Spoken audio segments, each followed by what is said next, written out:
Lamartine a assez mauvaise réputation. On parle de lui comme d'un poète langoureux, languide. C'était déjà Musset, je crois, qui parlait de lui comme un pleurard à nacelle. Et c'est Flaubert qui disait qu'il était responsable de tous les embêtements bleuâtres du lyrisme poitrinaire. Quand on pense d'autre part à Lamartine homme politique, il a fait de la politique, alors on dit, il s'est lancé dans cette politique pour laquelle il n'était pas fait, il a fait 4 pas dans les nuages, et c'était au bout, la culbute, c'était bien fait, c'était couru. C'est de ça dont je voudrais parler aujourd'hui. Lamartine, homme politique. Parce que son rôle est très peu connu, et je crois assez souvent volontairement masqué. Il y a beaucoup de gens qui n'aiment pas parler de cette politique de Lamartine.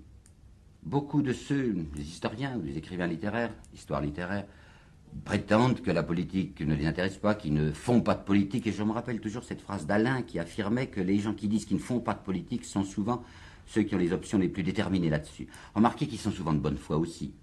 Ils ont tellement la conviction que leurs options politiques sont conformes aux vérités éternelles, qu'en somme, ils n'ont pas l'impression d'en faire de la politique.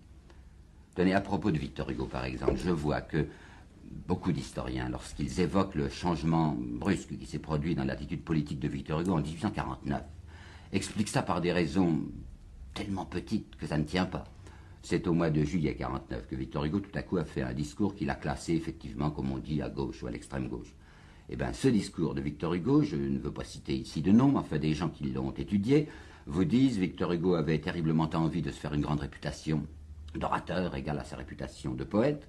Il a voulu faire un grand discours, ce discours était empoulé, ridicule, ses amis conservateurs se sont mis à se moquer de lui.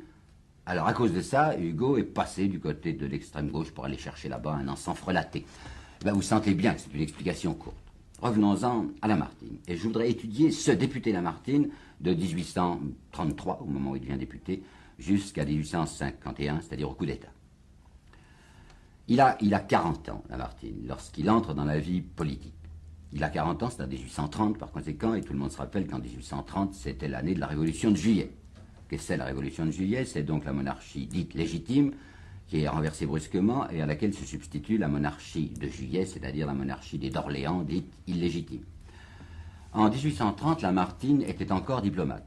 Il l'était depuis 1820, il est entré dans la carrière diplomatique en mars ou en avril 1820, il avait été donc diplomate 10 ans, et ça lui pesait un peu.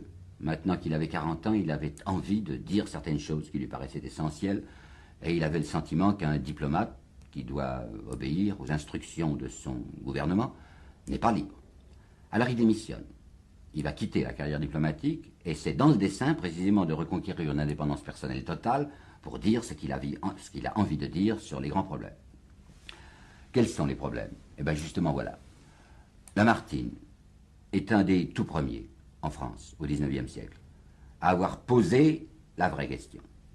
Beaucoup de gens s'imaginaient encore en 1830 que c'était simplement un changement de régime, une affaire politique, quoi, la monarchie des d'Orléans remplaçant la monarchie Bourbon. Lamartine a le sentiment que le problème est un problème d'ordre social. Louis Blanc l'a vu, Saint-Simon l'a vu, Chateaubriand l'a vu en 1833-1834. Mais Lamartine, dès 1830, il faut regarder sa correspondance, explique à Virieu, à ses camarades, que le problème est maintenant ce problème de structure sociale. Il y a, vous le savez, enfin tout le monde le sait aujourd'hui, il y a ces concentrations industrielles qui commencent à se former autour de 1827-29. C'est la civilisation industrielle qui commence en France, il y a donc des concentrations de prolétaires, et il y a là des gens dont la destinée est effroyable, et qui deviennent de plus en plus nombreux à mesure que l'industrie se développe. Alors Lamartine, élu député en janvier 1933, dans les tout premiers, le deuxième ou le troisième, des discours qu'il va prononcer à la Chambre, va dire exactement ceci. Nous le dissimulons en vain. La question des prolétaires est celle qui fera l'explosion la plus terrible au XIXe siècle. Je vous apporterai encore une autre citation qui date de quelques années plus tard, où il dit « Y a-t-il ou n'y a-t-il pas eu de révolution française? C'est la question qu'on est toujours amené à se poser quand on regarde notre ordre social et économique. » Alors il a donc le sentiment qu'il n'y a pas moyen d'éviter ce problème, et voilà ce qu'il va essayer de faire. Lamartine est un conservateur d'une manière naturelle, normale, puisque c'est un grand propriétaire terrien, il a 4 châteaux, il y en aura encore un autre qui lui viendra, enfin c'est un homme qui appartient à la classe possédante. Alors voyant cet énorme danger social, il veut expliquer aux gens de sa classe, les conservateurs, que s'ils veulent éviter une révolution sanglante, un bouleversement et peut-être même une anarchie, il faut qu'eux-mêmes prennent les devants. à savoir pratique, une politique sociale humaine, il ne leur dit même pas chrétienne, enfin humaine, il ne fait même pas appel à leur sentiment de générosité, mais à leur sentiment de prudence. Et il leur dit, si vous ne prenez pas vous-même ces mesures sociales qui permettront à ces pauvres gens de respirer, eh bien vous êtes sûr que cette compression aboutira à une explosion. Voilà ce qu'il va faire pendant des années. Il a tenté de créer un parti qui n'a pas réussi du reste à la Chambre, parti social, comme il disait. Enfin, il explique à ses camarades qu'ils doivent être des conservateurs prévoyants. Il s'y applique pendant des années, jusqu'à l'année 1841. Je vous répète, il a été élu en 1933. Et au bout de ce laps de temps, il va essayer une tentative, comment dirais-je, quoi, un test pour voir s'il a réussi à quelque chose, si on l'écoute ou si on ne l'écoute pas. Cette année-là, la Chambre devait élire son président. Le vote avait été fixé au 28 décembre 1841. Alors Lamartine décide de se présenter à la présidence de la Chambre. Vous comprenez, un président de Chambre, c'est pas quelqu'un qui est dans le coup politique. Je veux dire que ce n'est pas quelqu'un qui appartient à un ministère et qui dépend du gouvernement. C'est un délégué des députés. Alors il veut justement se présenter au suffrage de ses collègues pour voir combien de gens se porteront sur son nom et combien contre. Comme il a l'impression ou l'espoir que les conservateurs vont le suivre, il se dit, j'ai peut-être chance de réussir, et je verrai à ce moment-là si on m'a écouté. Alors, 28 décembre 41, on vote, il y a 309 votants, et bien sur ces 309 votants, Lamartine aura 62 voix. C'est-à-dire que le Parti conservateur, qui avait l'immense majorité, ne le choisit pas lui, parce que justement, c'est un ennuyeux personnage, c'est un empoisonneur, enfin, c'est un type qui dit des choses qu'on n'a pas envie d'entendre, alors qu'en face de lui, il y a un nommé Sauzet, député conservateur lui aussi, mais tout à fait rassurant, tout à fait tranquille, enfin, pas quelqu'un qui joue les Cassandres. Alors quand Lamartine s'aperçoit qu'on ne veut pas le suivre, que ses amis les conservateurs l'écartent en disant qu'il est assommant, qu'il leur assombrit leur destinée, qu'il leur parle de choses ennuyeuses, il va faire un choix, une volte-face, une rupture dans sa carrière politique très importante et que je n'ai pas vu souvent expliquer. C'est pour ça que je suis content de vous le dire. Alors voilà ce que Lamartine a l'intention de faire. Il va tenter de sauver ses conservateurs malgré eux. Comme cette révolution lui paraît infaillible, comme il y arrivera sûrement un moment où l'explosion se produira, alors être l'homme qui à ce moment-là pourra tenir en main cette révolution, pourra maintenir ce qu'elle gagnera, c'est-à-dire la République, le suffrage universel, mais d'autre part l'empêchera d'aller où il ne faut pas qu'elle aille, c'est-à-dire jusqu'à l'anarchie. Vous comprenez que Lamartine essaye à ce moment-là, dès la fin de 41, de se faire admettre par la gauche la plus extrême.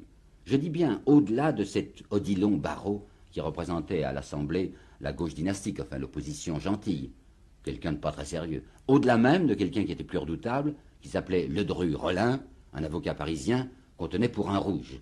Eh bien Lamartine veut tenter de s'établir dans l'opinion publique, au-delà même de Ledru-Rollin, représenter la grande espérance républicaine, et à cause de cela, être l'homme, comme il dit, de réserve. Mon isolement, écrit-il, est un capital, que je ne disperserai pas aisément, et il écrit encore, je sais où je vais, comme la boussole sait le pôle. Pour se faire admettre de l'opinion républicaine, Lamartine va lancer un grand livre d'histoire, Les Girondins. C'est un livre d'histoire populaire. Dans sa pensée, il veut se faire lire, comme il le dit, dans les ateliers. C'est-à-dire qu'il veut que les gens même illettrés puissent non pas lire ce qu'il fait, mais l'entendre lire. Et en effet, il y avait à ce moment-là pas mal de gens qui étaient des lecteurs publics, pour ainsi dire. Alors, ces Girondins, c'est une histoire de la Révolution telle qu'il la conçoit, moins historique au fond que lyrique, pour donner aux gens l'impression qu'il y avait là une grande idée, enfin quelque chose qui valait la peine d'être repris. Il va lancer ces Girondins, 8 volumes, par 2 volumes à la fois, comme des espèces de bombes qu'il va répandre sur la France au début de l'année 47. D'autre part, à la Chambre, il y va peu, et il ne parle plus, comme il le dit, que par la fenêtre. C'est-à-dire qu'il fait ses discours beaucoup moins pour le Parlement lui-même que pour cette énorme masse de gens qui n'ont pas encore le droit de vote, ces gens auxquels il s'adresse, qui sont le futur suffrage universel. Il vit beaucoup à ce moment-là dans son château de Monceau, c'est dans un petit pavillon près de Monceau, qu'on appelle encore aujourd'hui le pavillon des Girondins, qui est une espèce de toute petite cabane, dans le jardin, dans les vignes, sur une avancée de rocher, qu'il a écrit et écrit pendant des mois son livre. La campagne des banquets dont tout le monde a entendu parler, c'est lui qui va l'inaugurer. Un grand discours, précisément en l'honneur des Girondins, qui a lieu à Mâcon, sa ville natale, et c'est là, au mois de juillet 1847, que devant une énorme foule, il va prononcer ce discours assez pathétique, il faut le dire, où il annonce la révolution du mépris. Au moment où la révolution éclate, c'est-à-dire le 24 février 48, où les ouvriers sont descendus dans la rue, où tout à coup le gouvernement de Louis-Philippe est renversé, il faut bien comprendre l'espèce de terreur, enfin, d'épouvante qui va se répandre sur la France. Là-dessus, nous sommes très bien renseignés par Tocqueville. Tocqueville, dans ses mémoires, a raconté l'état d'esprit de ses contemporains et son propre état d'esprit avec une espèce de lucidité, je dirais, cynique. Il dit carrément ce qu'il pense. Eh bien, c'est lui qui dit, Tocqueville, il y eut, à travers la province française, ce 25 février, le lendemain, quand les journaux et le télégraphe ont appris la révolution de Paris à toute la France, il y eut le lendemain une épouvante à travers la province française, égale à celle que devaient éprouver les cités civilisées du monde romain lorsqu'elles se voyaient tout à coup au pouvoir des Vandales. Rendez-vous bien compte de ce que ça peut être pour ces braves gens, les provinciaux, les conservateurs de province, que d'apprendre que tout à coup, à la place d'un gouvernement raisonnable et normal, où c'était des gens convenables, des avocats, des magistrats, des hommes politiques classés qui étaient au pouvoir, tout à coup, c'était une équipe de gens inconnus. Parmi l'équipe, il y avait ce Ledru-Rollin qui passait pour la terreur révolutionnaire, mais il y avait encore pire. Il y avait un ouvrier, qui s'appelait Albert, un ouvrier mécanicien. Un ouvrier au gouvernement. Il faut que vous vous rendiez compte de l'espèce d'épouvante, d'effroi, enfin, que ça répandait à travers toute la province. Cependant, en même temps que cette terreur, il y avait une petite lumière d'espérance. On se disait dans cette équipe d'aventuriers qui possède maintenant la France, puisqu'elle est la tête de Paris, il y a tout de même quelqu'un de pas mal, quelqu'un de rassurant. C'est Monsieur de Lamartine. Il est de l'équipe. C'est un monsieur considérable, il est de l'Académie française. Il a écrit autrefois l'hymne au Christ, le chant du sacre. C'est un monsieur qui a été royaliste et qui a encore maintenant 4 ou 5 châteaux. C'est pas possible qu'il soit de la même espèce que cette bande d'aventuriers qui gouverne la France. Donc tous les espoirs sont tendus vers lui. Les premières nouvelles sont en effet assez rassurantes. Figurez-vous que ces ouvriers qui possèdent Paris, qui sont en armes, il n'y a plus de police, il n'y a plus d'armée, la police s'est dissoute, l'armée est sortie de Paris. Ces ouvriers se conduisent d'une manière incroyablement débonnaire. Eux-mêmes organisent des piquets de surveillance devant les maisons riches, devant les banques, et c'est eux, gentiment, qui charbonnent sur les murs de Paris, morts aux voleurs, pour dire qu'il ne faut pas les confondre avec des pillards. Et le premier acte de Lamartine, c'est de faire voter, dès le lendemain de la Révolution, le 25 février, un décret, enfin pas faire voter, enfin obtenir du gouvernement provisoire, un décret abolissant la peine de mort en matière politique. Comprenez bien ce que ça signifie. Lorsque les gens de province disent « c'est la République qui est revenue », elle n'est pas tellement loin, la première République, la République terroriste, enfin 92-93. Alors quand ces braves gens pensaient République, ils pensaient guillotine. Et voilà Lamartine qui leur dit « eh bien tant que je serai au gouvernement, il n'y aura pas de guillotine politique. Abolition de la peine de mort en matière politique. C'est-à-dire, si vous voulez faire de l'opposition, eh bien faites de l'opposition, on vous répondra, peut-être même qu'on emprisonnera ceux qui seront très méchants. En tout cas, vous ne risquez pas vos têtes. » Ça rassure énormément les gens. Je vois dans le journal d'un diplomate hongrois qui s'appelait Apponyi, qui était le plus parisien des diplomates extérieurs. Je vois dans son journal, à la date du 5 mars, une phrase que j'ai envie de vous dire lentement parce qu'elle va loin, elle est très intéressante. 5 mars 48. Il écrit dans ce journal « Nous sommes sauvés maintenant, grâce à la tartine dont M. de Lamartine nourrit le bon peuple de Paris. » Vous comprenez ce que ça veut dire avec cette espèce de sourire en coin? Ça veut dire Lamartine endort la classe ouvrière, il leur donne une tartine de belles paroles. C'est un belluaire plein de ruses qui va faire tenir tranquilles les ouvriers jusqu'à ce que nous ayons le moyen, en reconstituant l'armée et la police, de ramener la canaille aux chenilles à coups de fusil. Ce que Lamartine avait voulu faire, il est en train de le réaliser. Il avait voulu obtenir une espèce de confiance générale autour de lui. Il s'était fait applaudir et soutenir par la gauche et par l'extrême gauche grâce à ses Girondins. Il était l'homme qui donnait le suffrage universel à la France. Et d'autre part, les conservateurs lui faisaient toujours confiance parce que c'était M. de Lamartine, l'homme au château. Alors, on va assister pendant à peu près 2 mois à un enthousiasme vraiment général, fondé, je le sais bien, sur une équivoque. Un enthousiasme général pour Lamartine. Et quand les élections vont avoir lieu, les élections d'avril 48, pour l'élection à l'Assemblée nationale, on va voir Lamartine rassembler 2 millions de suffrages sur son nom. Et j'insiste sur un point. Ce ne sont pas seulement les journaux de gauche et d'extrême gauche qui le soutiennent, mais ce sont les journaux qui vont devenir les plus ennemis de sa personne, qui à ce moment-là le portent au nu. Tenez par exemple, je vois l'Univers de Louis Veuillot. Tout le monde connaît Louis Veuillot, qui était un homme d'extrême droite. Eh bien, l'Univers chantait les louanges de M. de Lamartine en disant il faut que tous les catholiques se groupent derrière lui. Je vois la Revue des Deux Mondes, revue très sage et très conservatrice, qui l'appuyait à fond. Et encore plus, alors du côté des économistes proprement dit, enfin, de la finance, la banque, le journal des économistes disait également qu'il n'y avait pas à hésiter qu'on devait faire confiance à M. de Lamartine. Enthousiasme populaire considérable. Tenez, j'ai là justement une bonbonnière de rien du tout, enfin qui valait peut-être, je ne sais pas, 40 sous à ce moment-là, et qui est justement un de ces témoignages de l'enthousiasme populaire pour lui.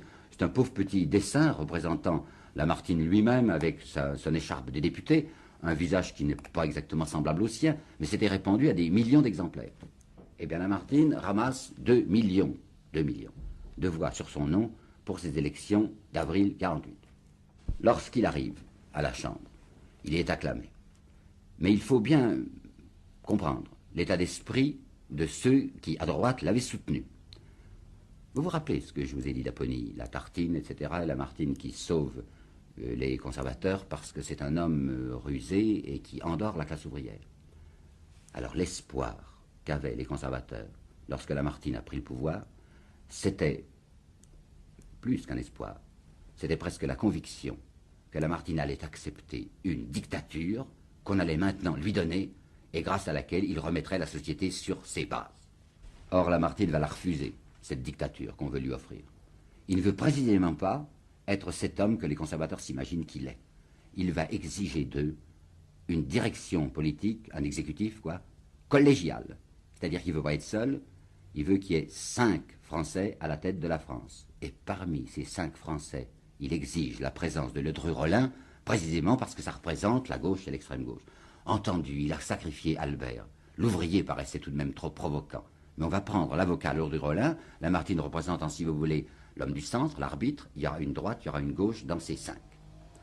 Eh bien ça, on ne l'accepte pas à droite. Une colère invraisemblable contre lui. On l'avait pris, voyez-vous, on l'avait pris pour un imposteur au service des possédants. Et il n'était pas un imposteur. On attendait de lui qu'il se démasquât, mais le malheur, c'est qu'il n'avait pas de masque. Alors c'est une fureur incroyable. Je vais vous citer une phrase qui est dans le Correspondant. J'ai pris ça dans le Correspondant parce que c'est une revue catholique gentille, enfin pas excitée comme l'Univers de Louis Veuillot. C'était des catholiques modérés, timides. Eh bien, c'est le Correspondant lui-même qui va déclarer ceci. M. Lamartine a manqué sciemment et volontairement à la mission que lui avait confiée le suffrage universel. Ce que l'on ne dit pas souvent, ce que j'ai très rarement vu dire sur l'action politique de Lamartine au mois de mai 1848, lorsqu'il est dans cette direction collégiale, c'est ce que je vais vous dire maintenant. Il avait 4 ou 5 projets importants. Voici le premier. Il demande la suppression, l'abolition du système de remplacement militaire. Aujourd'hui, ça nous paraît naturellement inconcevable que quelqu'un, parce qu'il est riche, échappe au service militaire. Vous savez qu'au XIXe siècle, et jusqu'à la guerre de 70, lorsque quelqu'un devait aller, parce qu'il avait tiré un mauvais numéro, on tirait au sort à ce moment-là, devait aller à la caserne ou à la guerre, il avait le droit, s'il était riche, de s'acheter un remplaçant. Et bien Lamartine, en mai 48, fait une proposition en disant c'est absolument indécent que les riches puissent éviter d'avoir à défendre la France s'il est attaqué. Par conséquent, je demande la suppression du service de remplacement, du système de remplacement. Deuxièmement, il demande à l'Assemblée nationale le vote d'1 milliard pour les instituteurs. Parce que les instituteurs étaient à ce moment-là payés en moyenne 600 francs par an et que les députés venaient de s'allouer 750 francs par mois. Troisièmement, Lamartine demande la taxation du charbon. Et je crois que c'est intéressant à regarder d'un peu près ça. Déjà 2 fois au cours de sa vie parlementaire, il en avait parlé de ce problème. À propos des concentrations industrielles, comme on disait, c'est-à-dire des trusts charbonniers. Une fois pour les mines de la Loire, une autre fois, je crois, pour les mines du Nord. C'était en 1938 et en 1946 qu'il en avait parlé. Ces petites usines, ces petites exploitations minières, avaient la tentation de se grouper. Elles demandaient l'autorisation à l'État de fonder des espèces de trusts, On disait concentration à ce moment-là, ou même congrégation, on disait. Et leur argument était, si nous nous rassemblons, nos frais généraux vont diminuer, et par conséquent, on pourra hausser les salaires et baisser le prix de vente. Et dans son discours de 1846, Lamartine avait dit, mais c'est tout de même singulier, quand nous avons voté, admis, la concentration des mines de la Loire, nous nous sommes aperçus très peu de temps après que c'était les salaires qui avaient baissé et le prix de vente qui avait été augmenté. Et il dit, ce que je ne veux pas, c'est que se constitue une grande puissance charbonnière et minière française avec 20 000 actions, parce qu'une fois, dit-il, une fois que ces 20 000 actions se seront répandues dans toutes les consciences des députés, leur influence gouvernera le gouvernement. Eh bien, c'est bien ça qu'il voulait, en effet. D'autre part, Lamartine demande l'établissement d'un impôt sur le revenu, et enfin, il voudrait la nationalisation des chemins de fer. Ben, reprenons Tocqueville, toujours ces mémoires de Tocqueville, qui sont si intéressantes. Tocqueville dit carrément, il y a un mot qui était répété perpétuellement dans mon milieu, dans le milieu des gens bien, eux-mêmes s'appelant les honnêtes gens, c'est « il faut en finir ». Il faut en finir avec ce Lamartine qui nous apporte, en somme, la gabegie. Déjà, la bourse travaillait pas mal. Pensez par exemple qu'on voit le 5% qui était passé de 116 à 75 en 3 mois. Le 3% était passé de 73 à 43. D'autre part, la Banque de France elle-même organisait l'évasion des capitaux. Montalembert, qui était un des chefs du Parti conservateur catholique, va prononcer le 22 juin 1948 un discours assez extraordinaire qu'on ne voit pas souvent reproduit. C'est pour ça que j'ai l'intention de vous en parler. Montalembert monte ce 22 juin à la tribune de l'Assemblée nationale et parle contre la nationalisation des chemins de fer. Et il déclare carrément, je vous assure que je cite exactement, il déclare carrément que le projet de nationalisation des chemins de fer, c'est une première brèche portée à ce rempart qui jusqu'ici a défendu la propriété. Non, il ne dit pas ça.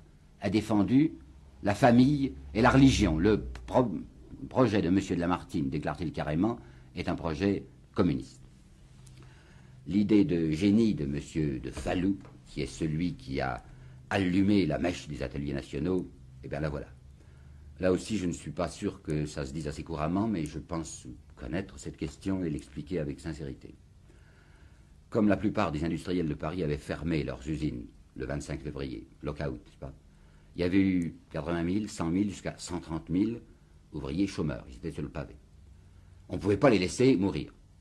Alors le gouvernement avait décidé de créer des ateliers nationaux pour eux, où on les payait au début 2 francs par jour, et ensuite, quand ils étaient si nombreux, 1,50 franc par jour. Seulement attention, ateliers nationaux, ça donnait l'impression d'une espèce de socialisme d'État. Et Louis Blanc avait été d'accord pour ça, naturellement. Mais on avait eu le soin de confier l'organisation de ces ateliers nationaux à quelqu'un qui s'appelait Marie, et qui était un conservateur. Marie avait très bien vu le drame, le danger. S'il y avait tout à coup 130 000 ouvriers à Paris qui travaillaient pour l'État, mais c'était une concurrence effroyable à l'industrie privée. Alors il s'agissait avant tout d'empêcher ces ouvriers de travailler.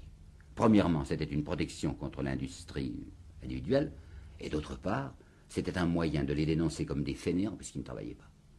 J'ai vu les textes, je vous assure qu'il y a eu 5 ou 6 affiches de ces 100 000 ouvriers qui demandaient du travail. Vous savez qu'on leur faisait faire ouvrir des tranchées sur le champ de Mars et boucher ces tranchées une fois qu'ils les avaient ouvertes. Alors voilà l'idée de M. de Falloux. Ces ouvriers ont été bien utiles jusqu'aux élections parce qu'ils ont bien voté, ils n'ont pas voté rouge. Maintenant, ils ne sont plus utiles à rien. Au contraire, ils sont très dangereux puisque M. de Lamartine veut les utiliser pour la nationalisation des chemins de fer. Il voudrait que ces 130 000 ouvriers allassent travailler sur le tour du territoire national pour qu'un réseau de chemins de fer d'État s'organisât. Eh bien, l'idée s'impose d'elle-même. Enfin, c'est Falloux qui l'a eu. On va jeter à la rue ces 130 000 hommes. On va brusquement leur annoncer la fermeture des ateliers nationaux. Leur 1,50 franc, fini. Alors, forcément, ils descendront dans la rue. Ils feront une insurrection. Et comme un gouvernement, quel qu'il soit, républicain ou pas, ne peut pas tolérer une insurrection et est obligé de la réduire par la force, ce sera le gouvernement de Lamartine, c'est-à-dire la République, qui tirera sur les prolétaires. Autrement dit, les pieds lui glisseront dans le sang. Lamartine n'est pas un imbécile. Il voit très bien ce qu'on prépare contre lui. Pendant plus d'1 mois, 1 mois et demi, on va le voir là, arc-bouté, contre cette porte que les Falloux et les Montalembert essayent d'enfoncer pour livrer passage aux furies. Il sait très bien qu'on va finir par jeter les ouvriers dans la rue. Alors voilà l'idée qu'il a eue. Essayer une parade. Essayer au moins d'empêcher l'effusion de sang. Il voudrait remplir Paris de soldats. Il voudrait qu'il y ait 60 000 hommes dans Paris et qu'au premier signe de trouble, les soldats fussent partout afin que les ouvriers, jetés dans la rue en effet, ne puissent pas faire de barricade, n'osent même pas en faire, enfin ne se fassent pas tuer. On s'arrangera après. Ce qu'il faut avant tout dans sa pensée, c'est empêcher qu'on tire dessus. Il compte pour cela sur Cavaignac. Cavaignac, c'est son ministre de la guerre, c'est un général. C'est lui, Lamartine, qui l'a choisi, Cavaignac. Il avait un commandement en Algérie, il l'a fait venir d'Algérie. Pourquoi a-t-il pris Cavaignac? À cause de son nom. Cet officier Cavaignac, jusqu'alors, ne s'était pas fait connaître du tout. Seulement, il s'appelait Cavaignac. Et il avait un frère, Godefroy Cavaignac, qui lui avait été un combattant républicain, s'était engagé très profondément, très courageusement, très violemment. Il était mort. Et ce nom de Cavaignac restait dans l'opinion républicaine comme de quelqu'un d'absolument sûr. Alors Lamartine, avec une certaine naïveté, je dois le dire, se persuade que ce général Cavaignac va défendre la République avec lui et surtout va éviter le sang. Il se trompe. Cavaignac, dès qu'il est arrivé à Paris, dès qu'il a pris possession du ministère de la guerre, s'est rendu compte d'où soufflait le vent. Il a très bien vu que Lamartine était détesté de ce qu'on appelait les honnêtes gens. Alors Cavaignac va avec eux. Il a partie liée avec eux. Et lorsqu'effectivement, le 23 juin, les ouvriers apprennent qu'à partir de demain, ils n'auront plus la 1 franc 50 et qu'ils vont crever, quand les barricades vont commencer à naître, Lamartine aura beau envoyer message sur message à Cavaignac, faites sortir les troupes, qu'il y en ait partout, Cavaignac, vous m'entendez, est introuvable. Ça se passe le 23 juin à 9 h du matin. Lamartine lui a envoyé un émissaire au ministère de la Guerre pour lui donner des ordres. L'émissaire revient en disant « Cavaignac est sorti, on ne le trouve pas ». Et toute cette journée du 23 se passera comme ça, Cavaignac étant introuvable. Hugo s'est précipité chez Lamartine, à l'hôtel de ville. Quand il a vu ça, il lui demande enfin « Qu'est-ce qui se passe ?» Et il raconte dans ses choses vues, j'ai trouvé Lamartine blême dans l'embrasure d'une fenêtre. Je lui demande « Mais quelqu'un est trahi ici ?» Et Lamartine m'a répondu, dit Victor Hugo, « Je ne suis pas ministre de guerre. » Le 23 juin 1948, c'est la journée où commencent les grands combats. Les ouvriers insurgés n'ont devant eux à peu près personne, pas de soldats, quelques gardes mobiles, des gardes nationaux, et ils sont libres, hélas, de faire toutes les barricades qu'ils veulent. Lamartine, ce jour-là, va essayer de se faire tuer. Lui-même le racontera dans ses mémoires politiques de 1863. Il s'est dirigé devant une barricade du faubourg du Temple, qui était crépitante, terrible. Il était monté sur son cheval noir, qui s'appelait Saphir, bien connu des Parisiens. C'était une jument noire avec une étoile losange sur le front blanc.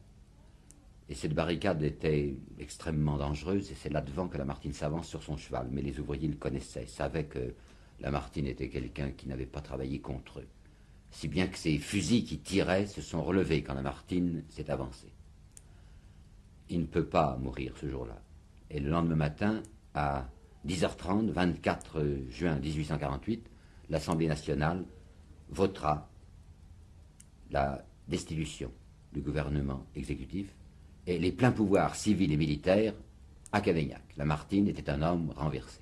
À partir de la fin de juin 1848, Lamartine n'est plus qu'un homme tombé et qu'on piétine. Je voudrais vous apporter là-dessus quelques citations. J'en trouve d'abord une chez Thiers, dans la correspondance de Thiers. Il écrit à Bugeaud, « Vous n'imaginez pas toutes les vilenies que M. de Lamartine a faites pour se maintenir au pouvoir. » Je vois la comtesse de Flavigny, qui sera très importante dans la Croix-Rouge française, et qui déclare « C'est l'homme qui nous a fait le plus de mal. » Et je vois aussi le comte Horace de Vieille-Castel, qui dit « Cet homme m'inspire le plus profond mépris. » Guizot avait trouvé une formule. Guizot avait été renversé par la Révolution de 48, détestait Lamartine, et il était tout content maintenant de voir que Lamartine à son tour était tombé. Et Guizot avait eu cette formule admirable, M. de Lamartine n'est pas un homme sérieux. Vigny, dans son journal, parle de lui avec mépris. Il dit, M. de Lamartine a une façon d'éloquence qui en impose aux médiocrités, ce qui signifie qu'on n'en impose pas à M. de Vigny. Il n'y avait vraiment que quelqu'un dans la vie littéraire qui reconnaissait la grandeur de Lamartine, c'était Victor Hugo. 2 fois il en parle à la fin de l'année 48 dans les choses vues. D'abord, il en parle à propos de l'élection présidentielle. Vous savez que la France a dû voter en décembre 48 pour savoir qui serait président de la République. Louis-Napoléon Bonaparte, un inconnu, avait surgi, et son nom était éblouissant. D'autre part, Cavaignac s'était présenté, et Lamartine aussi, se présentait à la présidence de la République. Eh bien, Louis-Napoléon Bonaparte aura 5 millions de voix, Cavaignac 1,5 million, et ce Lamartine, qui avait eu près de 2 millions de voix sur son nom aux élections d'avril, savez-vous combien il aura de voix à la fin de l'année? 17 000 dans toute la France. Il va tout de même essayer de travailler, de continuer à faire ce qu'il peut pour orienter les Français vers ce qu'il estime être la vérité. Il a fondé un journal qui s'appelle Le Conseiller du Peuple, qui est un mensuel. Et dans ce livre, dans ce périodique, il essaye d'expliquer avec honnêteté, sans amertume, n'accusant même pas Cavaignac, d'expliquer ce qu'on pourrait encore faire avec cette République piétinée, pour essayer tout de même de la faire vivre. Il n'y aura pas moyen. Personne ne l'écoute plus. Il continuera à parler tout de même jusqu'à ce que le coup d'État du 2 décembre lui mette un bâillon sur la bouche. Eh bien, la voilà, l'histoire du député Lamartine.